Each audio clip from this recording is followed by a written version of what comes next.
are back. It's a Required Taste Podcast. It's your boy, Tag Daddy. I'm here. And Ben. And that's it. Everybody else had the holidays off. Everybody else can suck a fat one. We're Required Taste Podcast, and we are back. It's after the holidays. This is our first episode of the new year. So we're getting in 2025 with me and Ben. And that's it. Like if it was in season, there'd probably a cricket would just chirp off right now. That would have been perfect. I don't have a button for that. I was just looking. Like, there's no way you don't have a button. For crickets, no, but I'll work on that. Are they programmable? This is very programmable, yes. Okay. Yeah, this is solely programmable. I'll make it happen eventually. This will be fixed. Yeah, I'll fix this issue. It's fine. Anyways, welcome back to Required Taste. We appreciate giving us a listen to. If you're new here, we are a history podcast, do a little bit of mystery, music here and there. This is history one. And it's a bit topical for the season, I suppose. We're a couple weeks late, but it's fine. Who cares? Couple weeks late. Yeah, who cares? I'm pretty sure there's still people that celebrate this late. I forgot which culture it is, but I'm pretty sure we're not completely out of the season yet for Christmas. Orthodox. Yes. Yeah, Orthodox Christmas is still... Slavics. Yes. Yeah. We got a little bit of time. Yeah. So, yeah, we're still topical. Suck it. Yeah, I think it's the end of January for them. Or towards the end. Yeah, something like that. We could easily look it up. We have the internet, but... We do. We do. Or we couldn't. I enjoy being the generation that does the back and forth first. Oh, yeah, we just try. Right, and then you admit defeat and go to the internet. Yeah, sometimes that rolls on infinitely longer than you would think it. Yeah. And it usually always happens when we're at the bar. Like, you don't drink, of course, but like when everybody else is drinking and the topic started flowing, next thing you know, like we're an hour deep into a topic we have no idea if we're right about. Well, the person talking to me is still drinking, so the discussion doesn't change all that much. That's true. I still have to convince them why they're wrong. That's true. Yeah, until they look it up, like, oh yeah. Yeah, Karl Marx was an ass. That's never gonna be debatable. Was it you or who was it that found like, why do you own the Communist Manifesto? Oh, it was one of my buddies was over here a few weeks ago. You wouldn't be that surprised. No, not at all. You should know the writings of your enemy. It's true. Well, know your enemy. That's Confucius. Sun Tzu. The art of war. Yeah, the art of feeding your people. One who knows his enemy as he knows himself will never know the defeat in battle. Or if you feed him. I'm pretty sure that was Sun Tzu as well. Yeah, that's true too. I'm pretty sure he did mention feeding your army in there. Well, we can go with Genghis Khan, just throw him back. We need to cover that. We need to cover Genghis Khan eventually. It's been in our list since the foundation of this podcast. The first biological warfare. Yeah, like, hey, you have that dead body that's had disease? Throw it at him. You're not done with your service yet. You know those enemy soldiers that were in their latrines? Take him out! Got an idea. Anyways, if you're returning listening to the podcast, welcome back. We appreciate all the support. You all helped make our 2024 pretty spectacular. If you have not heard our episode where we thanked you profusely, go back and listen to it. It was a couple weeks ago. We took a few weeks off due to various things, some of which are personal and it's not my business to tell. Other which is just we took the holiday off. We just wanted a couple days off for ourselves. Some intentional, some unintentional. Indeed, yeah. Some of that was unfortunate, and the other part of it was just we wanted some time off, and a break was nice. We haven't recorded in a few weeks, actually. Like 3. Yeah, it's been a couple weeks since we recorded because we were ahead. I think by an episode. So happy holidays to everybody that's still with us, listening to us and whatnot. Since B nor Deej are here, there are no forehead kisses for you all. Just know that they would be here. But yeah. So anyway, speaking of holidays, that's all you get. So what'd you get into with the holidays, Ben? Well, I was off for 2 weeks. So that's always nice. Must be fucking nice. Yeah. Well, we only had 4 working days with the way that they did the schedule. Oh, so, right. So just took those off. And I've done that before. Yeah, niece and nephew were here. That's cool. And and then my sister-in-law's parents were here from China. Okay. So the cool thing, well, there are a lot of cool things, but the fun thing for me was the last time they were here, it was like 10 years ago. Okay. Yeah, I mean, it's considerable effort for them to get over here. Oh, I'm sure. You know, and money, time. Cannot be a cheap trip. No, God, no. And but I finally got to use conversation mode in my Google Translate for real. Oh no, shit! How'd it go? Great.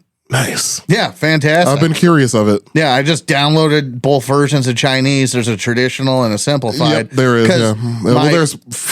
It's a massive country, but yes. Yeah, and my sister-in-law's mom, she speaks English fairly well. Sure. But the dad doesn't speak a lick other than like thank you and some greetings. Yeah, didn't give a shit. Got it. Yeah, and I get it. So yeah, I got to talk to him for the first time. Oh, that's pretty cool. Yeah, it's pretty neat. Thank you, technology, for coming through for once. Yeah, pretty neat. I mean, we've all goofed around with it. Sure. Translating in the conversation mode. But yeah, this is like the one time where I've actually gotten to use it. Sure. Like, cool. That's very helpful. I've never tried it. Yeah. And I plan on leaving the country. I haven't used my passport in a while. I'm starting to get itchy. But I had to buy a house, so I didn't have money last year. It might be a good time to just wait too. See how the next year goes. I almost got stuck on the country once. I'll do it again. I want. We don't talk about politics on the podcast. We can discuss it later. I want to see how America is seen. Let's put it that way. Man, look, again, this is a whole other conversation for another time. Because I was going to say some shit. I was going to say something I've never said before on this podcast, and it was going to be really bad. Really bad. And I'm not even talking about the president as much as us in the international affairs that are going on still. Yeah. The perception of Americans do change comparative to our leadership is like, for example, when Obama was president, we could go anywhere and everybody loves like, oh, you're American, that's fucking cool. And then when Bush was president, it's like, oh, you're American. Yeah. Pretty much right after 2003. Yeah, pretty much like after it's like, oh, you're American, huh? Yeah. And then Obama happened. It's like, oh, hey, yeah, that's cool. And then womp womp. Did you see Jimmy Carter's funeral? I did not actually. I mean, I didn't watch it. I saw the pictures. Yeah, I didn't watch the memorial. It actually was on my list of things I was going to watch, but I didn't have time today. Okay. But I had every intention upon doing so. All you have to do, and I'm not talking about politics. I'm just talking about the practice of politics for our viewers. But all you have to do is look at that funeral and realize how much the primaries are bullshit as far as how much these people fight. Yeah, I mean, I could talk about that too. Yeah. I'm not going to. No, but that's just one very apparent thing of like, yeah. Yeah, and even with like I was talking about with public perception about how, like you mentioned before, the perception of how we're viewed as Americans. Even when with Biden in office, it's like, oh, American, huh? How's that old decrepit man of yours? Like, he's still alive, I think. Fucking meat puppet out there, but he's still in something. Well, Castro's kid is retiring. We're getting old. We're getting old. Moving on from that, but yeah, man, that's cool. I'm glad you got to experience that with your family. That's cool. I've never tried it. I want to leave the country. I want to go to a few places that I haven't been to yet, and that would be pretty fucking handy. Yeah, it's crazy fast too. That's good. It's not like that awkward pause. Yeah, it would have been cool to like actually have the chance to use it back in the day, and then see. Now, 10 years later, compare it and everything. But yeah, it was like, lightning fast. Yeah, that's great. So it's not like that. Like there's like a pause of we're just kind of staring at each other. Stares in Chinese. where you talk into it and then it taps out some Morse code. Okay, we're waiting, and then it speaks out some English. Yeah, I'm gonna try that out. Hi. Meow. That's the one word I know. No, that's about as far as I'm going, dude. Ni hao and orange chicken. It's not even Chinese. Okay. The translation varies. It's not even Chinese. If you eat orange chicken in China, it's Chinese. It's going to be a long episode. It's going to be a long podcast. It's a short subject. We got to fill it somehow. It's true. Well, what was the filler part of our episode? We'll talk about Belgians and their waffles. Yeah, that's the safe topic for Belgium. Oh, shit. Where's our chart at? Okay, we're good. Anything else in Belgium's easy to break through other than conversation. Yeah. Moving on. Yeah, it's cool. But my holidays are usually pretty quiet, anyways. This year I was with a girlfriend's family for Christmas, and then New Year's just went out with a couple friends. Had some dinner together. We've gotten to that age where like everybody does house parties. Yeah, like so like we're going out for New Year's. Like okay, and like it's usually at somebody's house. Like they'll have like a bunch of food and shit, and hang out there. But I didn't make it, unfortunately. It's that part of the evening. My stomach was bubbling. After dinner. It wasn't the dinner's fault. I think something else is going on. But, health issues have been fun. Yeah, that's still not a good time. Thankfully, they're fucking the goddamn... I've made up so many names for the current virus going around. It's been Natisha. It was one of them for sure. But I think I saw her on Hardcore Pawn once. Oh, easily.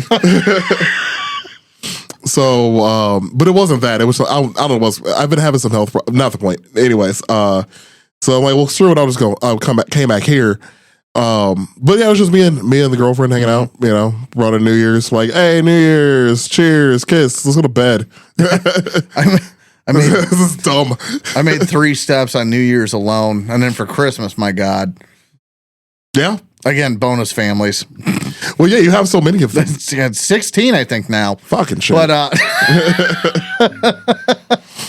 oh man, New Year's was nice though, because if you were out, that the forecast had been kind of crummy for that day, and it was almost like people stopped looking. Yeah. And so I kind of happened past downtown Highland on my way home. I was going to watch the fireworks with the family, but from my backyard. Sure. Just to get close, but, be able to park. Yeah. Nobody. There was 100 people in Main Square. Oh no! Wow, yeah, that's like everybody like saw the weather earlier and just kind of didn't go. Yeah, and everything. Because wasn't it raining? It was. It was a rainy morning and early afternoon. Yeah, and then driving past it because I have to drive past Main Square to get home. And I'm looking and like, why is there available parking in downtown Highland on New Year's Eve? Yeah, that's cool. Swing in there and did that instead. Yeah, right on. Yeah, and they even had trucks. Yeah, but donuts and coffee and whatnot and everything. Oh, that's cool. Nobody was there. Yeah, that's unfortunate for all the vendors, but I mean, they were still making money. Sure, people were still using them and everything, but it was only like 100 people. It was awesome. And I couldn't remember the last time I went there for New Year's. I forgot they even did it. Yeah. Well, usually I'm usually busy by that point anyway, so I don't even think about it. But yeah, I just went out. Like I said, went out to dinner. Had a couple drinks here. Thankfully, I had a couple bottles of mead. So we rang in the New Year drinking mead. We drank we had like a few. It was pretty funny. That's not leftover from your birthday, is it? No. Oh, no, that was different. Wait, no. I remember we were talking about that. I'm like, wait a minute. Oh yeah. Yeah. No. Yeah. Well, because we ended up with that one place and that meadery up in Grand Rapids. I think we sat there for like an hour and a half waiting for whatever the hell was going on. Yeah, we're there for a while. We were there for a while. I think there was a problem with their taps. Oh, that sounds familiar. Mm-hmm. That sounds familiar. Yeah, because I went back up there again back in November. Oh, okay. Because I took her up there. Just wanted to get away, and like, dude, it's 2 hours away from here, dude. Like a 2 hour getaway. Why not? You know? Okay, just a couple days just to decompress, and we went by there. But no, there's actually like there's 2 meaderies out here. Oh, okay. But the one I go to was Misbehaving in Valpo. Misbehaving Meads. Yeah, I'm not familiar. Well, you don't drink, so I would be surprised if you were. Well, yeah, still, you pick up a thing or two. Sure. It's right next to that really fancy place, Fig and Fables. I don't know that one either. It's a fancy like upscale dining kind of deal going on there. I mean, I haven't been. I was born in Valpo, but I was expelled from it, so I think I'm not fancy enough for those establishments. I had never went to Valpo because it was too far away from the drive until now. Yeah, no. Like now I live right down the street from Valpo. I was like, okay, cool. Like I can actually experience all these restaurants and do all that. But yeah, we have that and just kicked it. My normal holiday plans especially for Christmas. I'm a big Bob's Burgers fan, as you probably are aware. And for Thanksgiving and Christmas, I was with her family. And my plan normally is to just sit around the house eating various plates of food that my friends give me. Shout out to y'all that hooked me up. And I watched the Bob's Burgers Thanksgiving specials, marathon of that. Christmas, the Bob's Burgers Christmas specials, marathon of that. Hell yeah. It's a good time, man. It's a good time. No, just try it out. Ain't nothing wrong with that. Try it out. What the hell did I marathon? It's a good time. I watched a couple things I hadn't seen. We did go see Sonic 3. How was it? I mean, I was there for Jim Carrey. Okay. And I wasn't disappointed. Yeah. So they've been like, after the fan outcry about how badly designed, how poorly designed. The first time around? Yes. Yeah. Yes. Before the first time around. Yes, before the movie came out. Right. Yeah. Thankfully, for once, cyberbullying actually worked. Yeah. And it was bad. It was real bad. It was bad. Oh, speaking of that, cyberbullying. So, how the hell was that transition? Did you see all the positive news about Jake Lloyd? Like in the last couple, like the last week or so? Mm-mm. He's actually making positive strides with schizophrenia and whatnot. No good. Mm-hmm. Oh, well, right on. Yeah. So, Star Wars stuff. It's You know what's popping up on my phone. Yeah, most of my phone's news is either gaming related or Star Wars related or anime related. It's usually just nerd culture in general.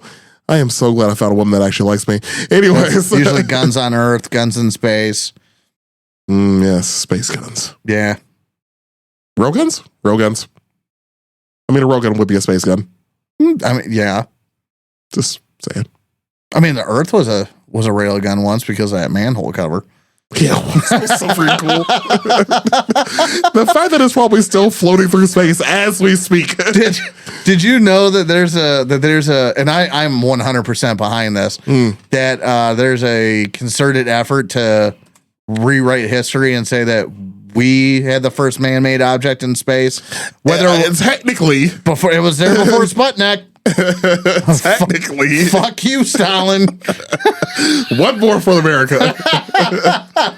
I don't care if it was a manhole cover. I don't care if it was an accident. It's in space. It's in space now. Oh, man. Yeah, and I think we talked about that in which one of our episodes was that? I don't think I was here for that one. No, I thought we did. I thought it was part of our... I was here for the Fermi paradox. Well, I thought we talked about it during one of our nuclear episodes. Did we ever? I haven't been on one of those. I don't know if we ever covered it or not, actually. Damn, we might not have. We'll have to review. And we will have to talk about that, yeah. 155,000 miles an hour. Yes. For those listening at home, that is the speed of holy fuck. So I just did a quick Google search. I could have sworn we talked about this, but I could always be wrong.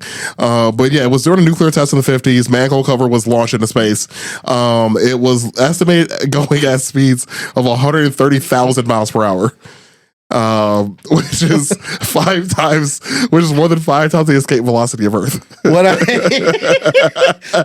So, and the only reason why we even found this even happened was that there was a camera that was recording this whole experiment, and it was doing 1 frame per millisecond. Yep. And the manhole cover was only visible in one of the frames. In one frame. I am getting out of here. So yeah, technically that we did beat Sputnik. Yeah, we beat Sputnik. And it's probably still floating through space. And there's a good chance. I mean, I don't know about floating. Well, okay. It's screaming on its way. It's screaming on its way to an interstellar war. Oh, it just takes out something, just completely destroys the civilization that's coming up. Yeah, and in 100 years from now, they're coming here. Hey. We find out that we're our own prequel to Independence Day. Fucking manhole cover did it. It's like one of their fucking battleships. Like, oh no, it was peace talks. It was a complete peace conference. Right? It was those neutral fucks from Futurama. You remember that? Code beige. Oh, is that Brannigan? We should have referenced him when we were talking about the Nazi gold. Now that I think about it, I wish I thought about that. Yeah, you're right. With the neutral shit. and Zap Brannigan. At least with an enemy, you know where they stand. I mean, and it's true. It's true. This took a fucking turn. We're talking about holidays and right into the manhole cover. And Zap Brannigan. And then Zap Brannigan. I mean, Futurama's always topical, so it's fine. Always. I mean, I haven't really watched much of the new season, but it's fine. I keep wanting to, but I forget. I don't know why. I think it's my brain not letting me do it. Well, it's because the show ended on such a perfect note. And finally. On such a perfect note. On such a perfect note. We didn't need it. Whatever. Yeah. This podcast is going off the rails. We're 20 minutes in. Yeah, well, you know what? We're not cackling like John when he goes off the fucking rails. Oh, man, that was so much. I do listen to that episode once in a while when I need to pick me up. That was so much. Which episode was that again? Nazi Gold. Oh, yeah. Yeah. Yeah, if listeners, if you're wondering what the hell we're talking about right now, go back, listen to the Nazi Gold episode. You can feel my frustration through the through your listening device. I can almost guarantee it. Yep, that's palpable. It was. Just want to get the podcast over with, man. Just want to do the episode. But no. It was a half an hour before we did anything productive. Yeah, it was. It was pretty fucking bad. Just pretty bad. God bless you, John. Puerto Rican John. Yep. Anywho, all right. So you want to get this thing going? Let's do it. All right. So the title episode, obviously, when you start listening to this, you know we're going to be talking about the Christmas Truce of 1914. So prequel to this is this obviously the above average war, the first one. I think who was that does that? The above average war. Is it? I'm not sure. I've heard that before. Is it? I want to say it's oversimplified. No. Blue Jay. I think it's Blue Jay that always. Oh, like, is it? That he always calls it something else other than the Great War. So, Great War V1. I can't call it the Great War. I have to call it World War I because Great War makes me think of the Autobots and Decepticons. It was a pretty great war. Every time. It was a pretty great. They ruined history for me. I mean, they were there prior to it. I mean, they true predate it. Yes. So they were the original Great War. And according to a substandard Michael Bay movie, they were there for it, but we won't get into that. We're not getting into that. Let's talk about the Bayverse one day. Dude, Michael Bay hates Chicago, and I'm convinced of it. I'm okay with that. Fair enough. Anyway. Plot twist! Nobody that has listened to us long enough is ever going to be surprised about your hatred for Chicago and the French. It's so and much. commies. And the big three. There's a graph here. There's a pie graph here somewhere. It's all circular. Or a Venn diagram. It's just all circular. Just three circles stacked on each other. Circle. Just one giant circle.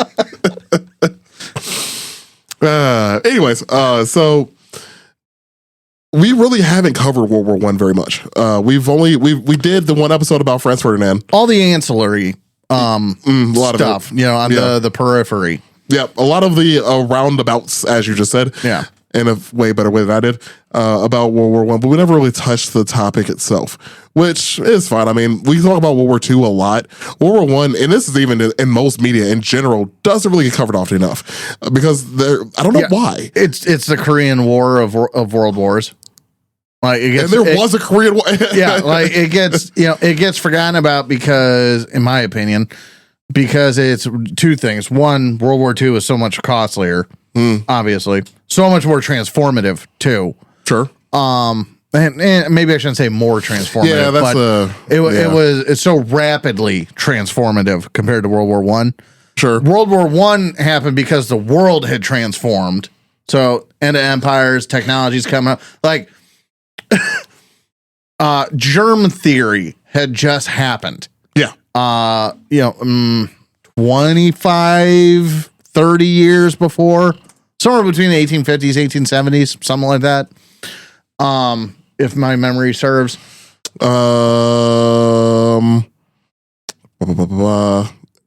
on. I'm going to get the actual answer. I thought I had it, but then it gave me some other bullshit. Yeah. It's actually really weird when you look into it because we've been inoculating for longer than we believed in germs.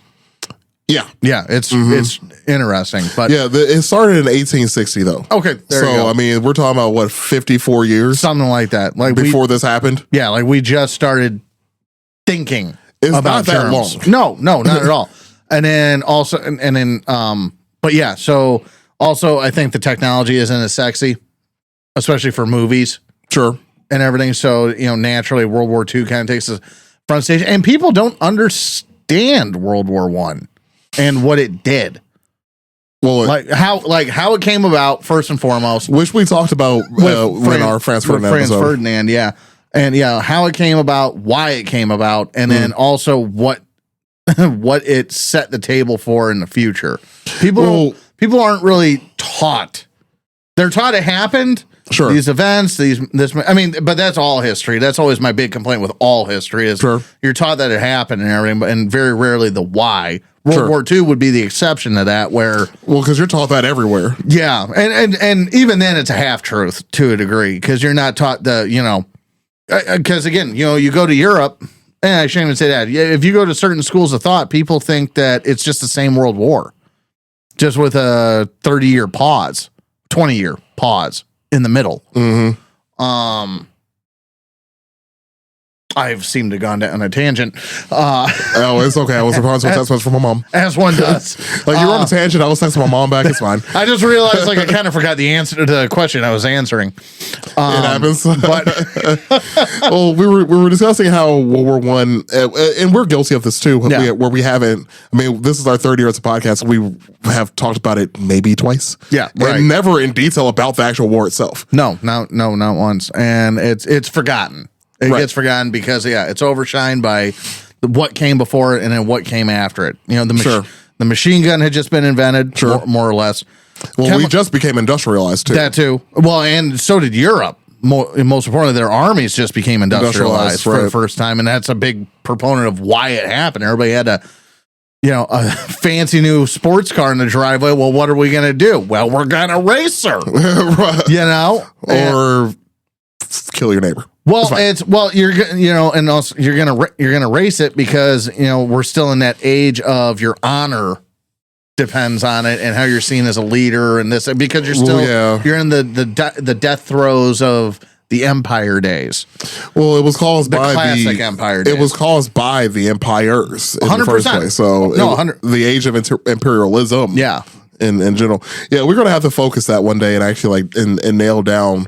Just talk about World War One in general. Absolutely. Because we've talked about the prequel. We've talked about what the prequel and a sequel. But never the movie itself. We've talked about the opening credits. No, that's true. Yeah. And yeah. Or wait, bam, I missed. Bam! Got him. Right. The opening credits. Yep. Again, refer back to the Franz Ferdinand episode if you have not heard it. That's what we're referring to. And then we've talked about I know I've talked about it was a movie. I think it was called The Lost Battalion. Was the name of the movie or one movie about the pigeon they used to save their lives? I know the name. Yeah, the pigeon has now made it to our merch. So that was actually from World War One that happened. So yeah, one day we'll actually sit down and because we never have. Yeah, and it's a pretty substantial topic. I mean, it absolutely 4 years, but a lot happened. Again, we talked about Woodrow Wilson. Right, we talked about Wilson. We talked about Franz Ferdinand. We talked about that's your guy during that, and here we are. We're still dealing with him all these years later. That fucking dickhead. Yeah, no matter how you look at it.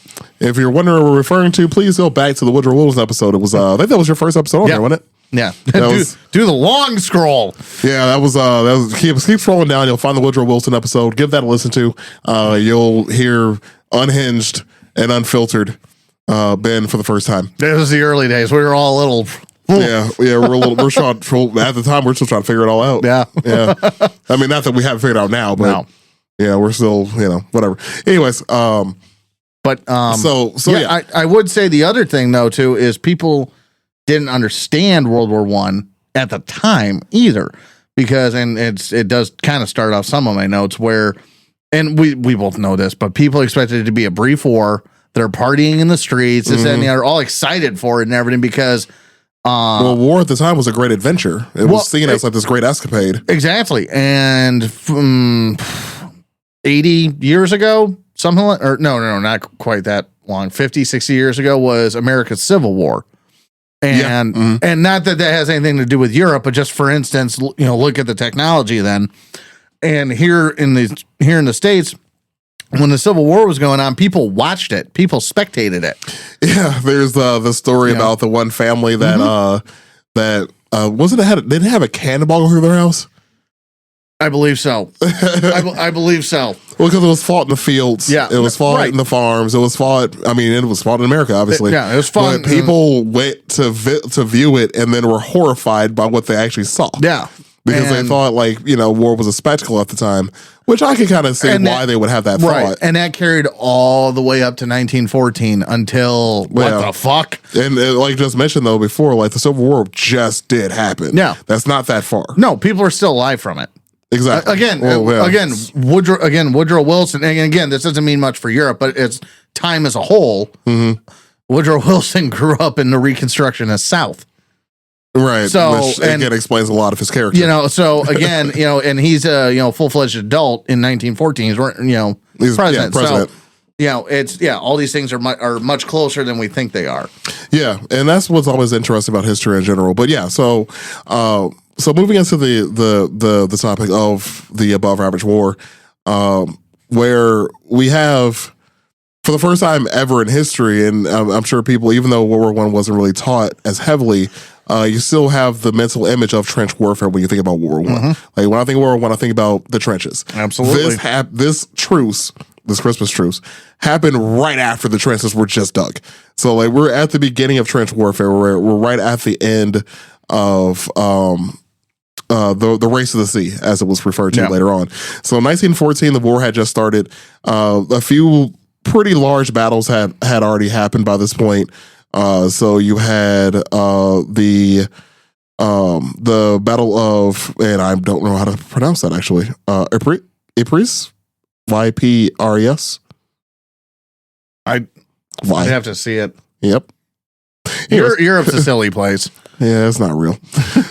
Stop caring about European history after 1776. Bunch of warring fucking cousins. Yes.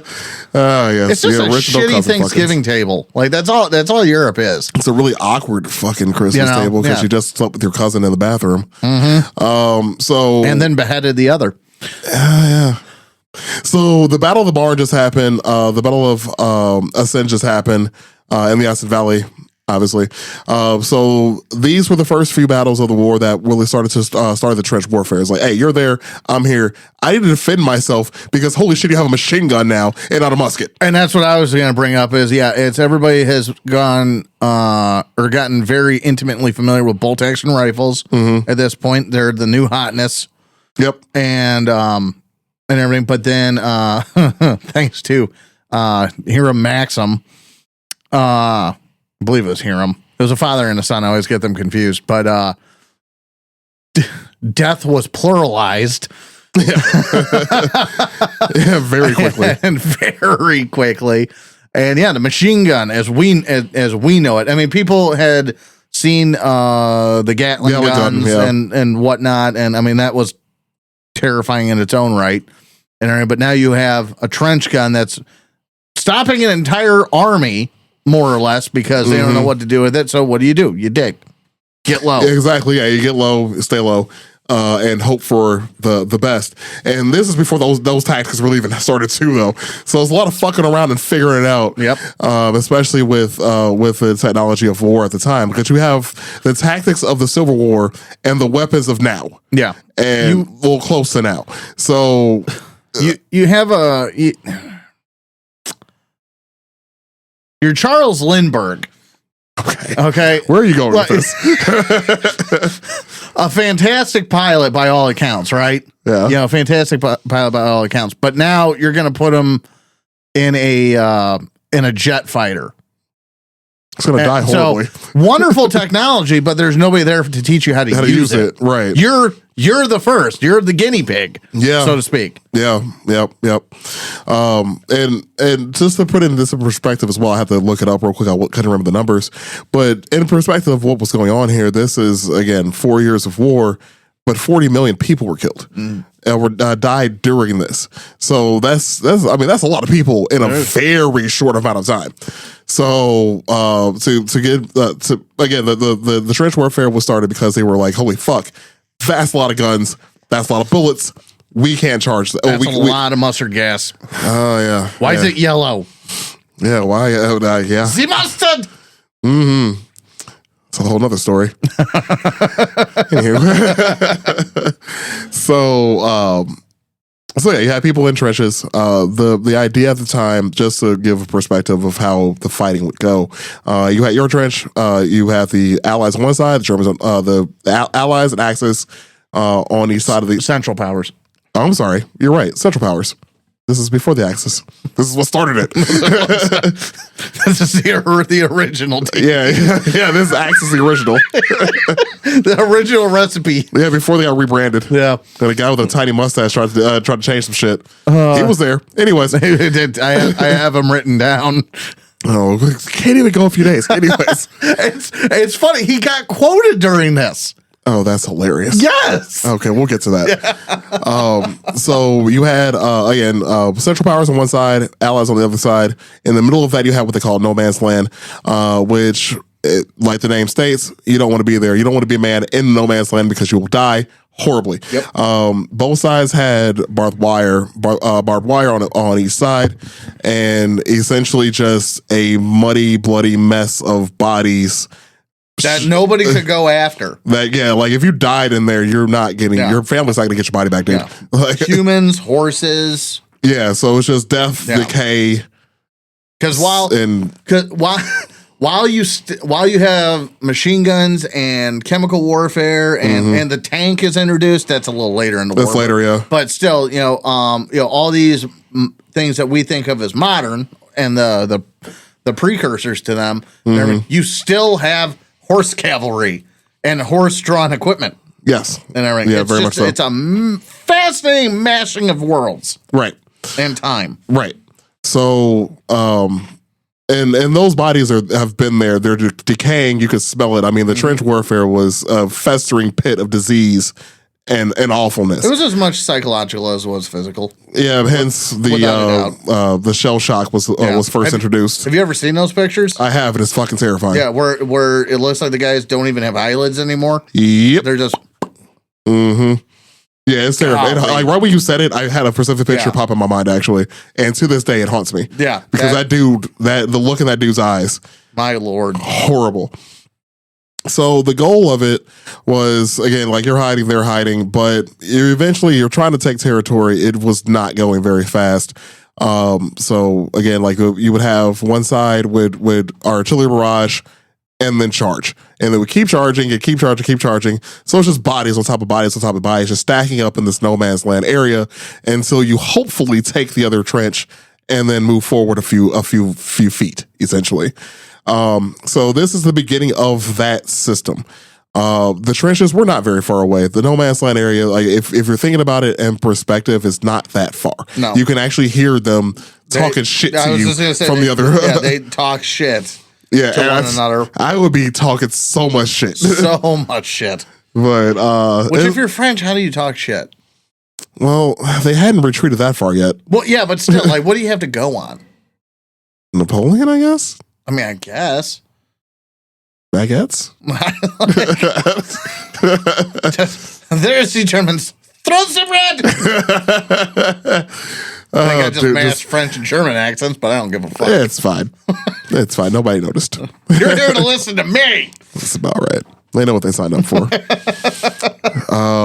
So now with that in mind, again, you're in between your trench and their trench is death and awfulness, but you can still be close enough to hear them. Yep. And talk some shit. So fast forward a little bit. It's Christmas. And there was a few people that wanted them to stop fighting. So as we mentioned at the beginning of this, they actually thought the war was supposed to be over by this point. Everybody thought this war was supposed to be over by Christmas. Before the leaves are off the trees, I think was the quote. Okay. If I'm remembering correctly, or before the last leaf is off something like that. Sure. Yeah. It's after Christmas. I can still see leaves on the trees outside of my house. This is true. So, anyways. This is European weather. It's notoriously lazy. Damn it. It's a plane. Oh, okay. Where was that here? So, yeah, so they finally made it to Christmas. This war has not gone like they thought it would. As we talked about before, this is coming off the backs of an era where you thought that if you went to war, this was an honorable thing to do for your country. You're going there to fight other honorable men for the glory of your country. They weren't prepared for what trench warfare brought out in people. Yeah. They were not prepared for the terribleness that it was. Yeah, well, and I mean, to my knowledge, trench warfare had never existed before. It did not. You know, it's just, no point. Like this is just what we got to do, and we're mammals. So true. At a certain point, it's just natural. Yeah, there was no trench warfare before. I mean, if you were digging a trench before, that's a whole nother topic. I'm not getting into that right now. Anyways, yeah, I mean, maybe to get away from cannon fire. Well, it was usually if you're using a trench, you were there to stop cavalry. Yeah, stop cavalry or to stop siege weaponry. Right, because you can't roll a siege tower over a giant hole. So no, right. I guess I more meant a trench that you're going to be in. Oh, and I would think like maybe to get away from cannon fire, maybe. But you had a big ass wall between you and that normally, anyways. You know, yeah. So you still had a castle. At that time. Well, I even meant like Revolutionary. No, they were still standing in straight lines. They were, but the skirmishes. They built barricades for that. I would say the skirmishes that happened with the irregular forces. Oh, they were usually in trees. Yeah, so maybe you might see it then. Maybe, but that's a stretch. It wasn't definitely not on this scale. No, I mean the fact that you can to this day still see the trenches, the trench lines, change the geography. Yeah, they permanently changed the geography of a country. Yeah, by doing this, the trenches, and then trying to get them out of the trenches. Well, yeah, the amount of shells, all the artillery that shot at them. Yeah. So yeah, I'm trying to set. I was setting the scene for what these people were dealing with at the time. They were away from home. Thought it was for glory. It was not. This really sucks. It's now Christmas. So, as some people might know, Christmas is kind of a big deal for all cultures. Germans love Christmas. I'll say especially Europe. Dude, Europe in general. Mm-hmm. Yeah, you're right. Europe in general loves Christmas. Love Christmas. So this whole Christmas truce started. A few public officials wanted there to be a truce started. One of them, there was the open Christmas letter that was coming from, I think it was Britain to Germany, for where the women asked for peace, essentially. So I'm like, hey, the people. Right. Yeah. It was women predominantly, but yeah. Well, I just meant, like nobody official, the citizenry. Yes. That's what I was getting at. It was the citizenry. It wasn't coming down from Lord Saint, whoever the fuck. Yeah. But yeah, whoever the fuck was king at the time. Yeah, no, it was women. It was women. The women were like, dude, like our husbands aren't home yet. What the fuck is this? Yeah. These our sons are in these fields dying. Yeah. What the fuck is this? And by this time, most of the trenches are flooded. Yeah, that was the other thing. I forgot to mention that part. Yeah, most of the trenches are flooded at this point.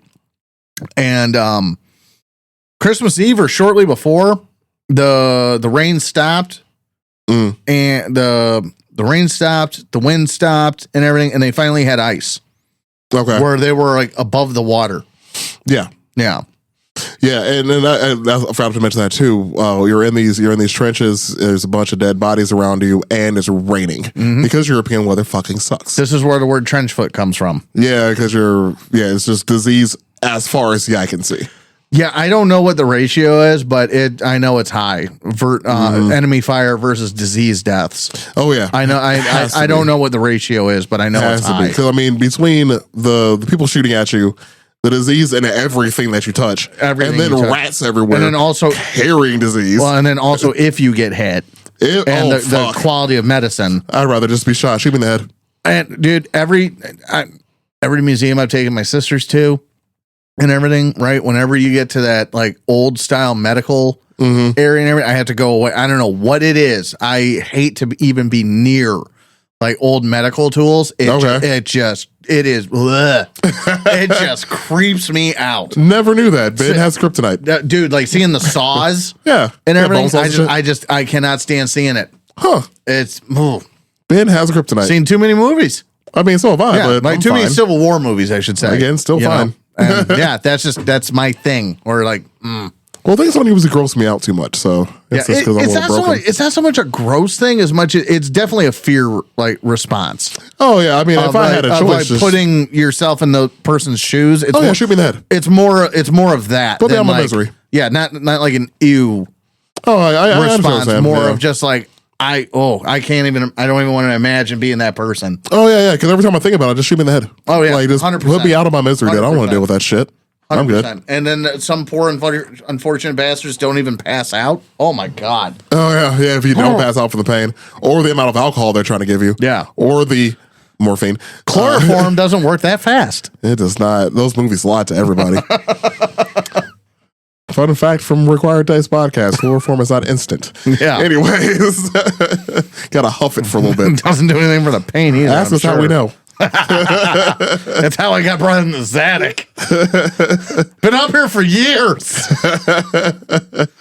She told me her name was Ann. And there we go. We made it 46 minutes into an episode. Oh my god. I was side note, I was watching a YouTube video the other night, and it was just, can you identify these 100 historical figures by like a 3-second picture? Like, sure. Okay, cool. I clicked on it. First off, a lot of it was bullshit. Like, you're stretching the term historical, but it's fucking hilarious to me to some degree. They put Aretha Franklin right before Anne Frank. Okay. And so I said Aretha, and anybody can recognize Aretha Franklin. Hopefully. And so, okay, Aretha Franklin. And then when it came to Anne Frank, my brain was like kind of still on Aretha Franklin. I like I couldn't, for whatever reason. One of those moments you're excited to answer it and you can't get can't get the word. Yeah, but because I was just on AF and you followed it with AF. Yep. It was funny. I wish somebody had been there. We live alone. It's fine. Sometimes for a reason. Anyway, so I mentioned before was just saying the women of Britain were asking the women of the Central Powers, like, hey, can we win this war? We want our families back, essentially. Yeah. And it was pretty cool. Didn't happen, didn't work, obviously. No. But we're also looking at this time period of women starting, do some pretty cool things for themselves for once. And it's cool that they were able to at least attempt it. But let's also not forget or forgive them for starting prohibition. So moving forward. And it's probably also important to note that it was common to have some daily unofficial armistices. Oh yeah, because you were sending people out to either repair your barbed wire lines or to get bodies, collect the dead, or also meal times in some areas. It depended where you were on the line. Lunch break. Yeah. Car. Game on. I just like in my head like pictured like the old whistle from like the cartoons. So Fred Flintstone in World War I. Yep. Yeah. Yabba dabba do. Yabba yabba, don't shoot me. There's a German joke in here somewhere. I'll find it. I'm gonna keep going while you do that. You do that. There was also Yabba dabba scheisse. I found it. I think we can make merch out of that one. I think it's safe. Write it down. It's probably DJ. Write it down. God damn it. It's probably trademarked, but fuck it. All right, so the Pope at the time, Pope Benedict the 15th, also requested that the guns fall silent the night the angels sang. I forgot about that. I forgot to write that down. He was also part of the people that were looking for like, hey, dude, like, can we not for a little bit, and I forgot to mention this earlier when I was talking about the distance between the two. The distance between these trenches were about 300 yards away. So a loud enough voice you could hear. Swear word distance. Yeah, not conversational, but hey, for me to fucking talk some shit. But like a hey, fuck you. Yep. It travels different than good morning or guten Tag. Well, good morning in German is guten Morgen. Oh, okay. So there's that. I don't know what good morning is in French. I think because Nobody cares. I don't think they say good morning to anybody. Just meh. I am French. Like the mustard. Yeah. Mm-hmm. So yeah, I'm never done. I know. So this is the night before. So the night before this truce actually happened. Again, Christmas. You both. I think it started off with the Germans singing Christmas carols, and the English heard them. So Christmas Eve. Actually, the lit Christmas trees came first. I'm sorry. Yeah, I forgot about that part. Yeah. And again, 100 years ago, this and the other. But as far the stories that came out was lit Christmas trees came out first. They thought it was some sort of distraction tactic, or they're getting ready to open up on them. Mm-hmm. And I think it's unclear how much time passed between the trees and then the singing, whether it was instantaneous or it grew from there, what have you. Mm-hmm. But then the singing, like you're saying, and they were singing Silent Night, I think. Yeah, I believe so. And from, I forget how it transitions back to the English off the top of my head. I believe the Germans started singing, then the British started singing. Oh, yes. No, that's right. They immediately made it competitive. I forgot about that. Yes. Those fucks. Mm-hmm. Yes, you're 100% right. And because there was a guy, Lieutenant Halls. Okay.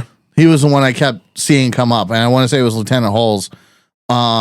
Banded together the guys to sing and everything, and bigger and better, but in English. Yeah. And at that point, where those two, I do believe they started singing in unison, or at least attempting to. Once they found a song, I think they settled on that. The song that's used for New Year's typically. Okay, if I remember right, if I'm remembering the translation correctly. Yeah, because when they were going from Silent Night to Joy to the World and everything else, like nothing was a good mix for the two cultures. Sure. I can see that translation wise. Yeah, tempo wise and rhyming and what have you. Yeah, because the rhyme scheme's going to be the tempo should be the same. Yeah, it's I guess I meant tempo and voice. Sure. Cadence. Yeah, there you go. Man, my friend Monica will admonish me later. I have no doubt. We've only used two pretty good words right there. I think we might be safe. But yeah, so I want to say I never remember the name of that song, but Acquaintances Be Forgot. Oh yeah, the New Year. The song usually associated with New Year's. Yeah, whatever song that is. And I want to say that's the one that they ended up singing together. And at which point then some German comes out of the trenches, again, according to that story. And that's the same one that I heard. That I've heard about. Yeah, English, tomorrow you know shoot, we know shoot. Right. Kind of thing. And then So the Christmas truce technically began on Christmas Eve. Right. Yeah, so like I said, German dude comes out of the trench like, hey, if you don't shoot, we don't shoot. Cool. And it started off as trepidations as you can imagine. It started off. So I think it was the Germans that came out of the church first. It was like one or two dudes. Yes, I believe you're right. Came out first, started slowly walking towards no man's land. And then once a few British guys came out, they realized somebody was shooting. Mm-hmm. Then they started actually all just coming out and meeting in the middle, no man's land being in the middle. And like you mentioned earlier, there were truces before, usually to repair lines, usually to recover the dead. And I believe they still did that. Some did. Some took it as an opportunity to repair and rebuild and strengthen. Some took it as an opportunity to recon the enemy defenses. Yeah. And everything. And then would have been you. Like, man, fuck this. and then other people just didn't trust them. And there's a lot of reports of hidden knives. Oh yeah. That so and so knew that his friend had a hidden knife and everything. The truce wasn't broken. No. But everybody was prepared not to break it, but for it to be broken. Right. From what we can tell, obviously we can't tell what was in everybody's head, but true. But there were so many reports about this, because I kept like finding articles and videos of like, because I mean they did have video, they had pictures and video back then too, and I think one of the pictures that I saw, one of the Germans standing in it, I think it was like his great granddaughter found his journal speaking about that day, and gave his account of what happened. Do you remember the name? I cannot. Unfortunately, I should have probably written that down. There's so many. There's so many people with this. Like, there's so many names. It's hard to keep it all straight, honestly. True, and there were so many people involved with this. I think I might have seen the same person. Yeah, he was like in the back left corner. It was somebody's memoirs that came up in some of my research too. Yeah, and there were also, because there was cameras and there's video cameras back then too. So a lot of this story, if you want to look it up yourselves, you can actually find video of people that were there speaking about this. About what their experience was with this Christmas truce, and they're also all pretty cool stories. Yeah, like there's the one about the guy who traded buttons with a German officer. Yeah, for chocolate. They traded. They swapped both. No. You're right. It was his buttons for his. Right. Yeah, it was like which seems like a prison thing. But I mean, I don't know why. Trench warfare, prison sentence. I'll take prison. One and the same. I'll take the prison on that one, but still. Actually, you know what? We should take a step back, because as far as the Germans coming out of the trenches first, so British morale was arguably the lower of the two. They had been having heavy losses up to this point, and to the point that Field Marshal Sir John French, that's a lot going on there. That's a name. He was the main one. At least in this portion of the trench that I was researching. That's the other thing. It's really hard to know what section you're at and how many of these people speak for everybody. But he was a field marshal, so high up there. But he was the one discouraging fraternization on the British side. Yeah. Not necessarily the Allied side, but the British side specifically. The Belgians and fuck. I'm forgetting a whole people. But anyway, French. There we go. Okay. They're a forgotten people. But anyway, if the Jews can be chosen, the French can be forgotten. Anyway.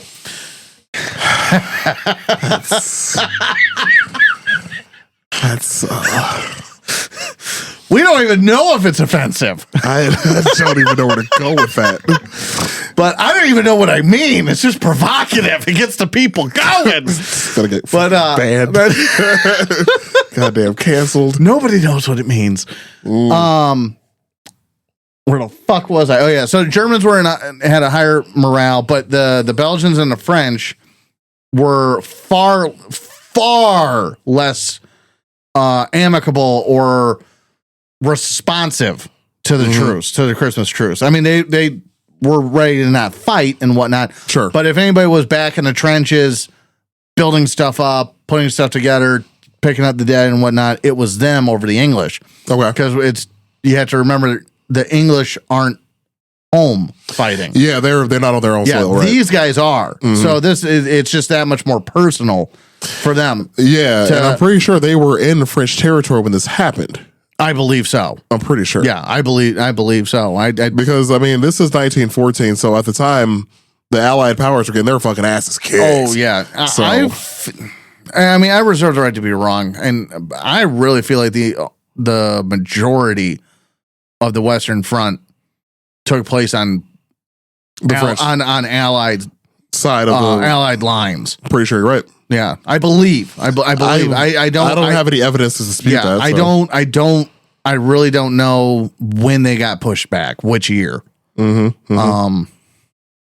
yeah. Anyway, so yeah, German morale was a lot higher because they were just winning. Yeah, just destroying.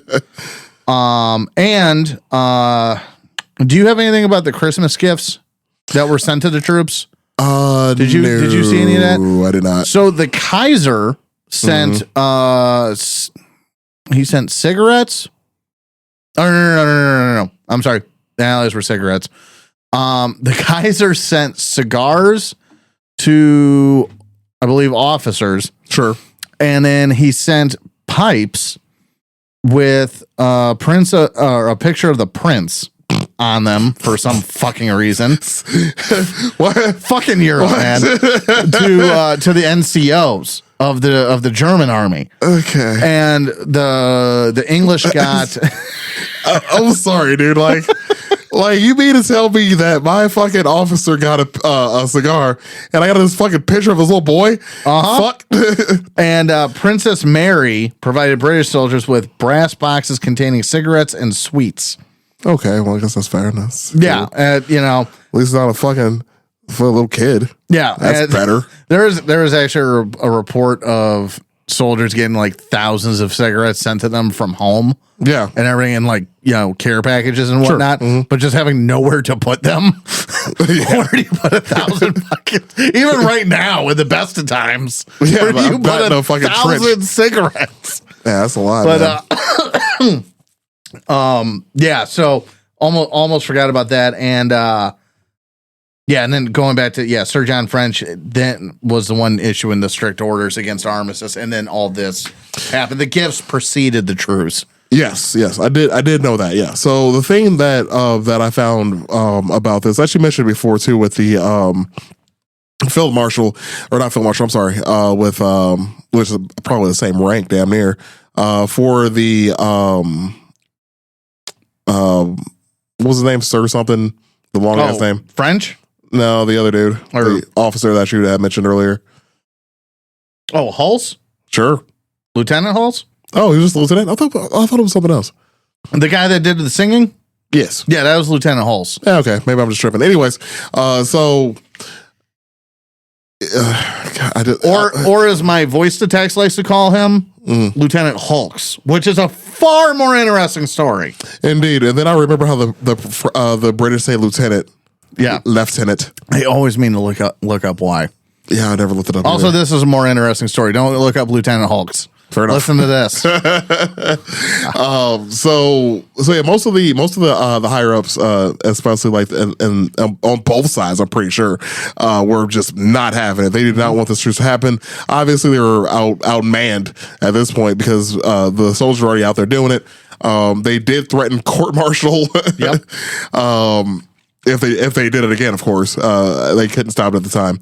But they were not having it. They were not having it. But as you mentioned, we're mentioning with the gifts, they did start exchanging between the two. Like, hey, you got the pack of cigarettes. I'll give you this picture of this little boy. A pack of fucking smokes. Because apparently that's what the Kaiser Wilhelm wanted to give me. Would you like to smoke a poip?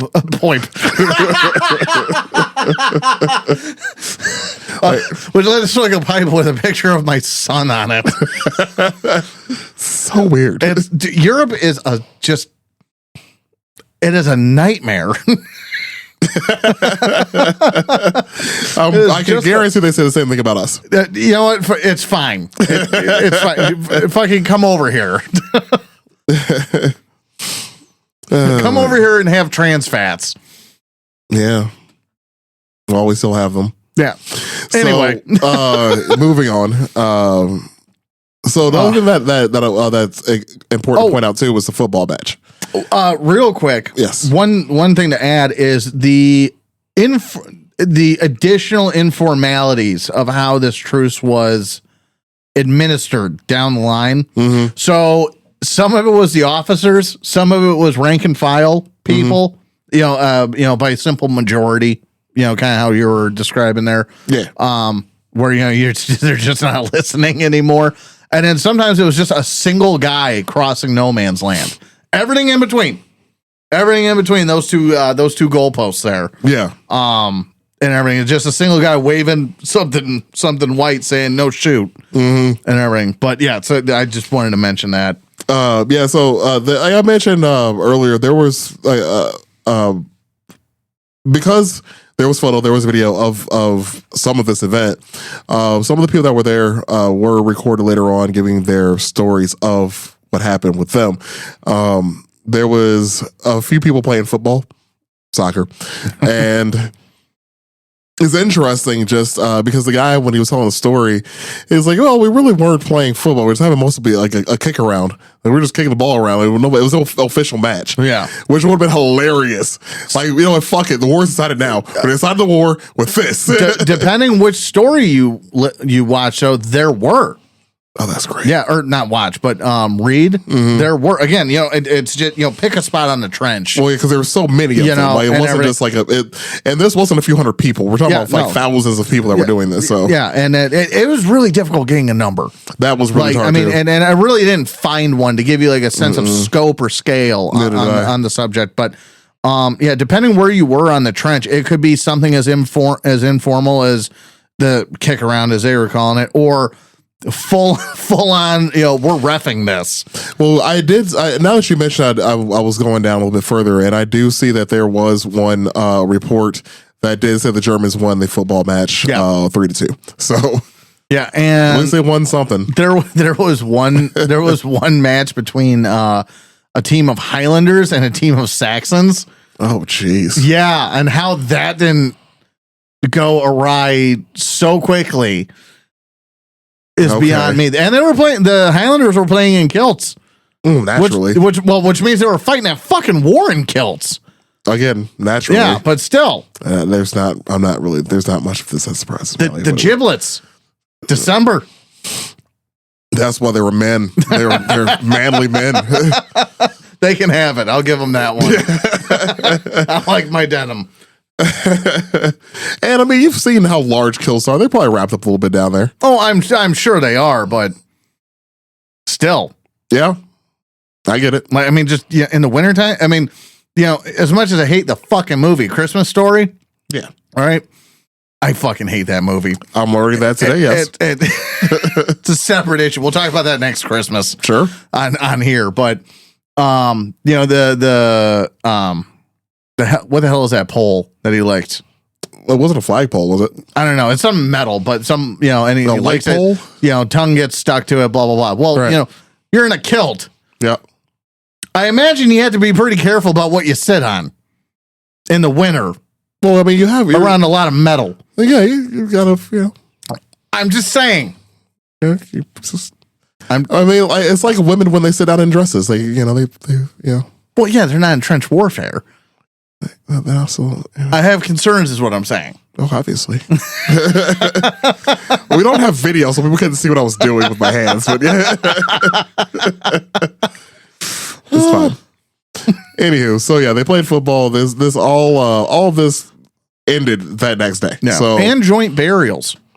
Yeah, that was another one that came up a couple times. Joint burials with both sides honoring the dead. Yeah. So yeah, a lot of interesting stuff. A lot of interesting stories. Yeah, and there's actually was pretty cool now. There is a monument to this. Yes. In France, which is cool. It was actually erected in 2008 to symbolize this truce, which is actually pretty cool. It's in France. I'll never see it, but we'll never be welcome there. Wait, say your name again. De Phillips? Get your sack. I'm like, I was the de. De Burger! Obviously. Every Frenchman is Inspector Clouseau to me. Obviously. One other thing too is the last survivor of this story passed in 2005. Oh wow. Yeah, it was 109. Wow. Right? That's the sad thing is with the story is you find out that I guess I'm kind of hesitant to say most because I don't know the numbers to back it up, but it sure seems like most of the people that took part in the Christmas truce did not live to see the next Christmas. Oh no. Yeah. Oh no. And no, definitely not. No. Yeah, I don't know. It's just that little extra. Yeah. Which is unfortunate because you're fraternizing with the enemy. You're trading stories, you're trading cigars, or humanizing each other. Yeah, you humanize the enemy. Yeah, and that was one of the biggest concerns with the higher ups in the military was like, okay, now they've shaken hands, they've fraternized with this enemy. will they be able to fight them again? Turns out they did. Yeah. Turns out they did. Yeah. Pretty fucking quickly. Pretty fucking. And before we get to the ending, actually I had it written further down. It was French and Belgian soldiers participated less due to their lands being the ones that were occupied. But the people, there were various things, but more people that didn't really participate. Like it got down to the point of like a Bavarian unit paused fire, so they didn't interact. Sure, they didn't leave their trench. They didn't welcome anybody in the trench, but they paused fire for a French mass that was happening there. And there was also, I believe, it was also the French side that had a soloist from a Paris opera because, of course, they fucking did. Of course, they did. Because of course they fucking did. The German side had a really bad artist. Yeah. He was there. I'm just saying. He was there painting sunsets. We have Bob Ross. You have this. When ours paints clouds, I'm not going to finish that. Don't do it. Already on thin ice. And actually, there were British Indian troops there. Did you read about that? I did not. Yeah, so there were British Indian troops, and India being occupied by Great Britain at the time.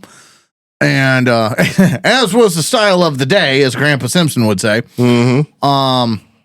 And they were there, but they actually didn't really know what Christmas was. And they ceased their hostilities for the fact that they were likening it to one of their own holidays. It's, I forget the name of it, but it starts with a D. But they likened it to their holiday. And then they actually got, more or less charmed out of their trench by the Germans. With of course chocolate. There's a lot of chocolate in both world wars. I believe that. And you're referring to Diwali. Yes. And I actually knew that answer. We just a lot of my coworkers are Indian, developers and what have you. Right. But yeah, they just I looked it up recently enough because I wasn't sure what it was. Yeah. But I know I'm like, oh yeah, that's right. Yeah, it actually sounds pretty fun. Yeah, no, I knew it was in the same neighborhood. And then apparently the practice is somewhat similar looking. Let's put it that way. There's a lot of the lights, sure. Because Diwali is the festival of lights. Yeah. So that part's similar, but I don't know enough about it. So that's where I'm getting at. Strictly the appearance. Sure. Because it was the Christmas trees and whatnot for them. And everything where, they kind of picked up on what was going down a little bit. But then also, and this is just funny to me, it shouldn't be because I'm sure people died, but we talked about the caroling, how it was received, in the Truce side. And everyone, further down the line somewhere, one side started caroling and the other side opened up machine gun fire to shut them up. It's a documented case of just oh God! Fires the cannon. That would have been wherever I was. My ancestor, down that line, was like, man, shut the fuck up. Right.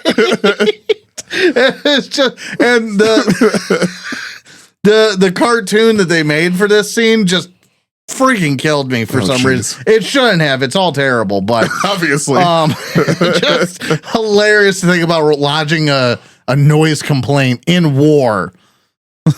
Well, a noise complaint in war is just bullets. Yeah, right. Like just stop singing. And on that note, you also had Hitler. He was a corporal in the German army at the time, and he was quoted as saying something to the effect of, "Have you no German sense of honor?" And then he was promptly ignored. That sounds like some shit he would say. Yeah. That really does sound like some shit he would have said. Yep. Yeah. He's quoted by some people that were there in his, maybe in his unit, but people that were near him at least. Sure. Yeah. But yeah, he was not a supporter of the Christmas truce. Oh yeah, dude. It was all about, that makes a lot of sense. No timeout. 9, and time in. Oh, but yeah, you go ahead and finish us off with it. Yeah. Okay. So, by 19, let's see here. End of the truce. Mm-hmm. And then a little more after that. But high command on both sides ordered the ceasefire to end, threatening disciplinary action. Hostilities resumed with artillery fire, sniper attacks, and formal salutes. Now, some of them started fighting that very next day. Mm-hmm. Others were able to push it out all the way to almost New Year's. Okay. And so again, down the moral of today's story is just it varies. Sure, just down the line. And some pushed it out, and then others would from higher had snipers dispatched, for instance. Had snipers dispatched to, just fire in the general direction of the enemy to, break this thing. And then others, like I believe Lieutenant Hulse was the one that did this, where everybody went back to their trenches. Him and his counterpart in the German army shook hands, fired 3 rounds in the air, and as to say, game on. And then, fighting commenced. I don't know that fighting commenced that night. I believe it all commenced the next day, wherever it did. But, there might be, varying accounts on that one. Sure. Lieutenant Hulse died 3 months later while rescuing a comrade. And again, everybody's after story is just sad. Oh yeah. Well, again, when I mentioned earlier, like there's a lot of people that were caught on videos telling their stories. Yeah. As they were old men. So there are at least a lot of people that did survive, but a lot of people didn't. A lot of them didn't. And so I'm wondering. Here. So the way I have some personal accounts here, but before I get into that, the way they made sure that, because that's the thing that doesn't get talked about, is that they made sure that this would never happen again. The powers that be, and France was the best example. They were the ones I wrote down, where France commanded a 24-hour artillery barrage the next Christmas, the Christmas of 1915. Jeez. To just not give, and we're talking an already artillery heavy war. Very much so. And yeah, they ordered basically a 24-hour barrage. And by 1915, the war intensified anyway, and the use of gas and prolonged battles like Verdun made such truces impossible. Yeah. Well, yeah, after Verdun, there was nothing that could be done to fix it after that. Everybody'd seen too much. Yeah. Verdun. And whenever we do speak about, whenever we do an episode about World War I, that's going to be a very, very dark topic. That's going to be a multi-day topic. It's going to have to be. I mean, just like any of them, but especially World War I is more complex than people give it credit. Mm-hmm. But yeah, I have. So there's a gentleman there, Bruce Banner's father. Okay, so Bruce Banner, got it. Yeah, I mean, I wrote these down more than I heard them. Sure. But a future cartoonist described meeting German soldiers in no man's land, trading cigars and buttons. Mm-hmm. He later wrote, "I wouldn't have missed that unique and strange Christmas day for anything." Saying something. Kurt German, jeez, a school teacher before the war. German, recorded the truce in his diary, marveling at the exchange of sausage and chocolate with British soldiers. He wrote, "It was a day of peace and war. It is only a pity that it was not a lasting peace." Yeah, I mean, most of it's just memoir. Oh, here we go. Lieutenant Johannes Niemann. Niemann recalled a football game between German and British troops in his sector, claiming a 3-2 victory for the Germans. Though such matches were likely informal, is what I wrote. But still, somebody was, even like your Pee Wee League, somebody's keeping score. Yep. And it's the kids. So tell yourself all you want that they're not keeping score. They are. Mm-hmm.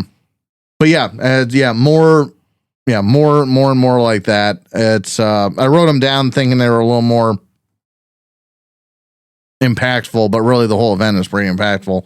Mm-hmm. But yeah, and honestly, I thought learning all the things that they did to make sure it never happened again, that was the impactful part.